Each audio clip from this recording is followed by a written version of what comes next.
Welcome back, ladies and gentlemen. We are back with Stefano Carta here, and we want to ask a bit more about the Italian scene. Now, I was wandering around. There's a shopping centre right next to our hotel here, and everywhere I go, there's posters for this event. Some of the digital billboards are advertising this event. Is there a bit of a buzz in kind of the Turin area about having a big Pokemon event here?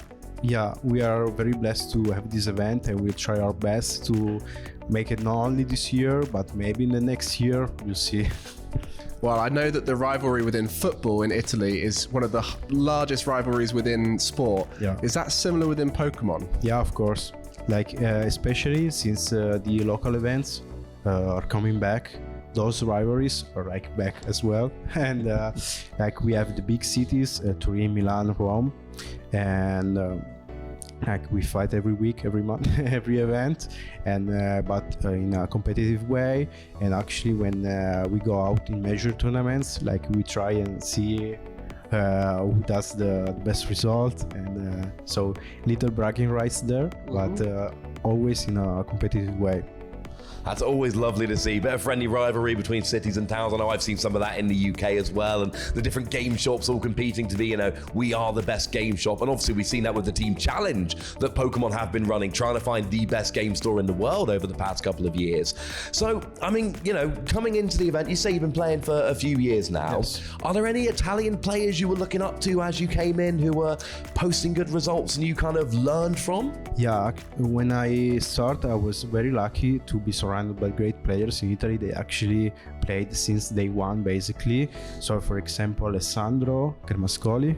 I got for the YouTube fans, and Simone Soldo are the two big names when I started. And from there, I built a relationship with other players, great players that I didn't know back then, but we have a team now. So I found some great players and some great friends as well in this game. So with that team, do you guys tend to play the same deck, or do you all work together to test against each other to find your own personal preference? A little bit of both, because in the team we have like different play styles and approach to the game. But when a deck is that good, we all play the same 60. Yeah. Okay, Stefano, so you said you're part of a team. Yes. And you're doing your testing with your team, installing decks out, etc. There's more to a team than that though, right? Yeah, right now you can see that all over the world there are these teams that work from like Twitter or other social platforms to help people, to help new players. And we decided to do the same. So we started as a group of friends that like to hang out on tournaments, decided to stick together, form a team, and beside from make top cut events, we decided to have our own platform.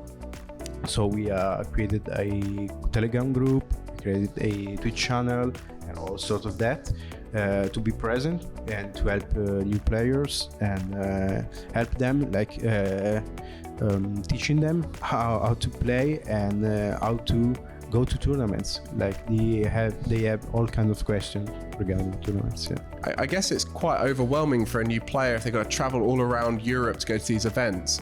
Is that something you guys are good at supporting each other on with travel and hotels and helping sort each other out? Yeah, we made a video about it, and we talk about how Pokemon works in a competitive fashion, and especially since new players from 3 years and from now, they started playing within the pandemic, so they didn't have any local events, any league or whatsoever, so they started really hard. So they only had regional events, so it was kind of difficult, I guess, for them, and they needed help. So I hope we did it for them.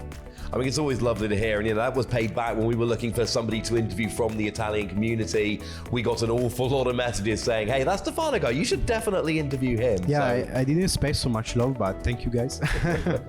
Well, we love talking to you. It was lovely hearing, all your stories and, about your team and just a fantastic Italian experience. Thank you very much for your time. It's been lovely speaking to you. Thank you again for having me.